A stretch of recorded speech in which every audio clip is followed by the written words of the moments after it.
What's going on, everybody? Welcome to another episode of Top Shot Shot Clock. And today's guest is Navin Ramharak. What's up, dude? Yo, I'm super excited to be here, man. Really happy to connect and finally make my way onto this show. You're one of the first, so finally it is good because that means there's been anticipation in the streets already, and we're happy to have you here.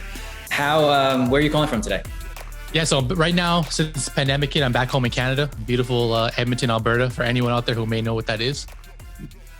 Maybe some crickets in the background as the viewers Google Edmonton, Alberta real quick, which is fine. Listen, I'll tell you, I'm probably a little older than some of the viewers here, but Edmonton Oilers and Wayne Gretzky is how I knew Edmonton at a very young age, and probably haven't thought about it in 30 years until right now. I love that. And where you said from the pandemic, so where is your normal home? Normal home, the last 4 or 5 years has been Los Angeles, beautiful, sunny LA, which I'm extremely missing right now. Heavily. Yeah, the sand, the food, the beach, everything. And when are you planning to head back there? Man, we'll see what happens. I don't even want to know. I don't know if post-COVID is even the right word, but just once more people are vaccinated and once I have that, and hopefully we can get over there and just live some sort of a normal life, maybe this summer. Yeah, I hope so, man. It's starting to slowly happen, but probably slower than people really want. Yeah, 100%. What is your relationship to Top Shot and basketball in general? Yeah, basketball, obviously big hoop fan, played college, all that kind of stuff. So I love huge passion for the game. I currently run a global basketball brand called In the Lab. So that's where the whole Top Shot stuff comes perfectly into play because we're trying to build like the next Adidas through this basketball brand. And then, man, I fell in love with Top Shot in January. Started a little bit late, but earlier than most people. I'm like, what the heck is this platform? What are we doing here? Got a few moments. And, honestly, as soon as I bought that first moment, I was just hooked. And I started following people on Twitter and went down that whole rabbit hole of Discord and whatnot. And, almost 100 moments later and 7 packs or whatever it is, we're here. Yeah, man, it's a tough thing. Once it's easy to just get roped in right away. I didn't know that you played college hoop. Where did you go? Yeah, I played college basketball in Edmonton, Alberta, Grand McCune University. So I just played out here.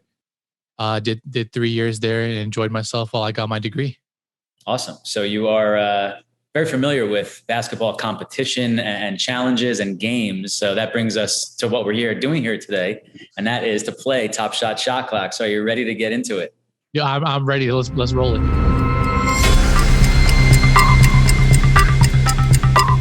All right.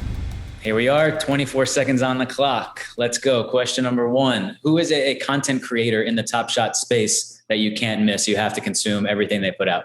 Honestly, she's on my feed every single day, probably every minute, probably too much, but it's Steph Pseudo, man.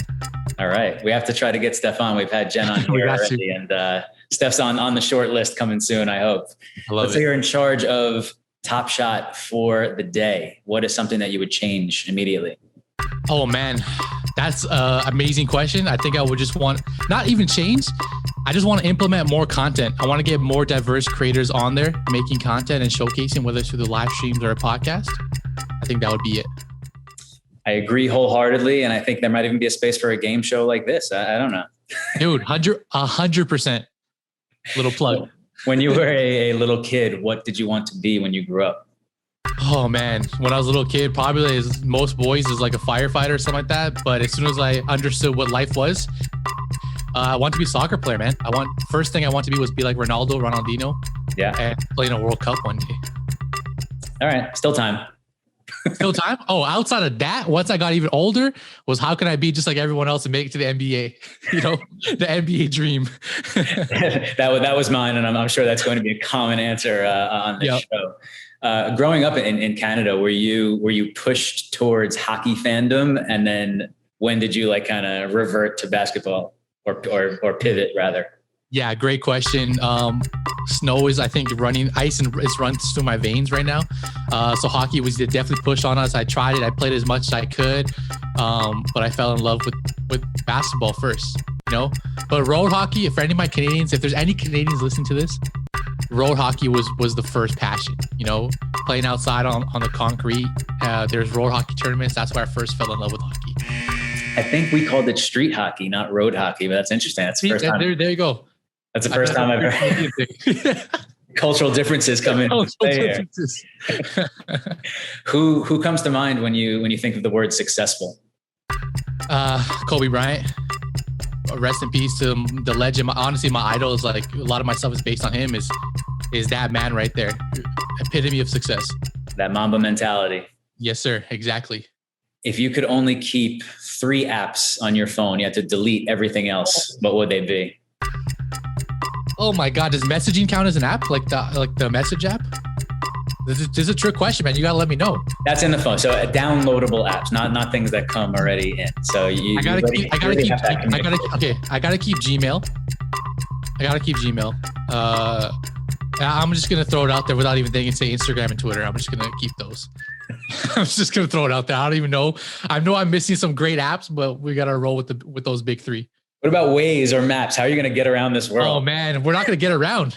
I'm going to be maybe texting you and asking you to send me a screenshot of the directions. Listen, I'm here for you. What do you think will cause the next Top Shot market boom? Michael Jordan. In what way? Like him having moments? As soon as they release a moment of the GOAT, Michael Jordan, Kobe Bryant, anyone along those, that range, Larry Bird, etc., it's going to go crazy. We saw MJ invest, and who knows what's going on in the back end. But I can only imagine some type of pack drop or something is coming with either the Bulls and MJ's a 1-on-1 or his own pack, and that's going to make it go crazy, in my opinion. That would be insane. Listen, I hope there's a number of right answers to this question, and there are many in our near future. Yes. What is the best trip you've ever taken? Vacation? Man, taking a lot of good trips. I actually just went just before the pandemic hit. I have a crazy story if we have more time, but I went to India last year, nice. March, just before the pandemic got crazy. Best trip ever, just experiencing that culture. First, obviously I'm Indian, but I've never been there. So to go there and experience the culture and see what it was really like firsthand outside of the movies was really dope. Obviously eat the food, experience all that. And then my quick story is, I think we have time, is we got the last flight. Honestly, I promise you, the last flight out of India before it got shut down. The airport was shut down. No way. Because COVID got so crazy at that point. So and if you didn't get on that flight, like just stuck there for. So our backup plan was, obviously we have some family there, so they waited for us at the airport to be like, hey, if this didn't leave, we got to go back home with you. Oh man, it was crazy. I want to dig into that India trip on when there's a long form podcast in my future. Yeah, we'll dig into that one. So we do have a Laker fandom in common, and you've already mentioned Kobe, and he might be the answer here. But who do you think is the best Laker of all time? Yeah, so bias, and everyone may have a different answer. They may say Magic or Wilt or whoever. It's Kobe for me, man. I started watching basketball because of this man. I got all of his jerseys, all of his collectibles. I wore every pair of Kobe shoes that were ever made, multiples of them. To me, he's the greatest Laker of all time. There's nothing that could change my mind. Listen, Magic was my first guy, but again, it's just generational. And Kobe was my next guy, and I wouldn't know how to choose between those two and either. Let's say there was a Kobe moment available tomorrow, a 1-of-1, and it was auctioned. What would be the sale price? I hate that you're putting me on the spot like this because there's so many I want to do. Obviously his last game, the 81 points, anything his last moment, but you don't need to name the moment. It could be any Kobe moment. Just it's his first one, his only one. Let's say it's his 81st point, or let's say it's his last point in the NBA. Let's say that.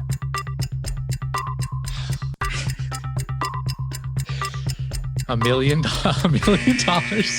Honestly, if it was something that you could do like 24, like 200, 24, like 242,000, $424, something like that.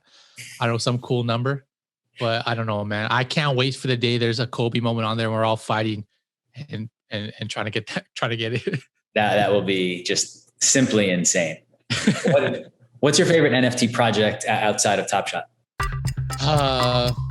Really good question. I think there's some projects coming up that I'm excited about in the anime space because I'm a big anime buff, as you can see on the walls and stuff like that. Yeah.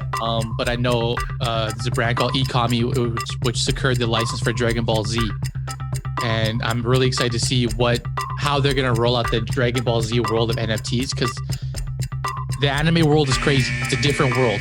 And I feel like they're so cult, it's going to drive so much fandom. So I'm really excited to see like where that goes. And honestly, I'm just excited for other NFT projects like NHL, NFL, and how these other sports are going to roll out, compared to NBA. May get a 24-second shot clock violation. No violation. But another thing we have in common is a fandom of a tribe called Quest. I even wore one of my tribe shirts here today. Low End Theory or Midnight Marauders? Midnight Marauders, for sure. And crazy story. I gotta tell you, because before this, I always knew about Tribe. But I first got into it me and Dev went to Thailand to run a basketball camp. The guy's name is Ike. He played for the Lakers, like 7 foot tall. He owns a top flight basketball club in Bangkok. And he picked us up from the airport, and we had an hour drive, and this dude was just banging music. I'm like, man, like, I feel like I've heard this, but what is this? And the whole time, man, we listened to all the Tribe albums all the way through. Bro, I became like a cult fan after that. Like hearing the rhymes, the lyrics, and the beats, I was like, yo, these dudes are nasty. How old were you when this happened? This is probably like 24, 25. Like nothing like true. But I was definitely like way out of it. I probably should have heard it way before. Yeah, man. What's going on in Edmonton, dude? Yeah. That's what I'm saying. Like, obviously, I've heard the classic songs, the OGs. I see them doing stuff on TV and whatnot. But man, I was like, yo, these dudes are nasty. It doesn't get much better than Tribe Called Quest. Yeah, I agree. Who is someone that you think would be a great guest on this show?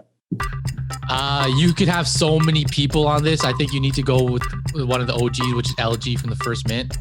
You got to get him on here. Probably even his brother Phil.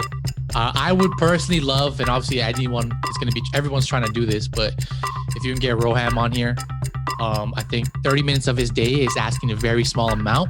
I think that's the easiest pitch for you to get him on the show. All right. So I hope you can do it just so I can watch it and I'll post this clip and say that I was the reason that you got him on there. It's been spoken into existence, and now we have to, through the Twitter sphere, we can make this happen one day. Come on, Rohan, we gotta get him to pull up. How does one root for both Duke and Carolina? Isn't that illegal? How does that work? Yeah, and I'll tell you why. It's the stupidest story, man. It's like, you're familiar with Foot Locker? Sure. So growing up, when I was literally in junior high, Foot Locker used to release these basketball T-shirts, and they were for like March Madness, and each team had their own shirt. And for whatever reason, me and my mindset, I love North Carolina blue. And then Duke had a very similar. So I was like, yo, let me cop both of these. And then over time, as I got to understand basketball, I was like, oh, this is a rivalry. This should not be allowed. This should not be allowed. That's a silly story of me and why I like both of those teams. No rhyme or reason whatsoever. Right. If you were in the state of North Carolina, they would make you choose or kick you out. They would kick my ass out. I shouldn't swear, but they would kick me out. Bleep that out. Sorry. Swearing is totally fine here. We don't have many rules. How does NBA Top Shot fail? It's a really good question. With the amount of money they just raised and where the community is going, I don't know if that's possible, but as long as they continue to focus on building the community, and like I said, focus on bringing in diverse creators to bring in more diverse audiences, I think there's no way that they can fail. And because as they grow, we're seeing them do things like rebound packs, and they're listening to the audience and they're understanding how can we make the experience so much better. So I think in terms of other companies that we both know and we've seen, they're light years ahead. So I just hope, knock on wood, that they're going to continue to build and grow with that. I believe they will, but I'm always fascinated to hear the answers to this question specifically. What is a piece of advice that has always stuck with you? A piece of advice is just, man, that's actually like a really good question. I think this is something my dad used to tell me. He was a captain in the Army back in the day, and he always used to tell me procrastination is the number one killer of all human beings.